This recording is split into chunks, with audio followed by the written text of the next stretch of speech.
Assalamualaikum. Deccan guys, Deccan. Wow, nice meet you. I love you. Nice meet you. Woo! Wow! Woo!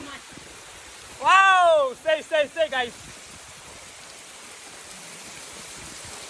তো বন্ধুরা যারা গরমে আছেন আসুন আমাদের জন্নায় গোসল করতে।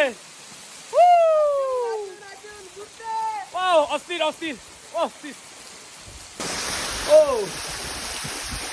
আসলে অনেক কষ্ট করার পর হচ্ছে এই যে পাহাড়ের সৌন্দর্য সেই ঝর্ণা দেখা পেলাম। তো প্রায় 2 ঘন্টা জার্নিং করা আমার আসার পর হচ্ছে জার্নিং করে 2 ঘন্টার জার্নিং করার পর হচ্ছে এই সৌন্দর্য উপভোগ করতেছি আমি গাইস। তো যারা গরমে আছেন বন্ধুরা শহরের মধ্যে তো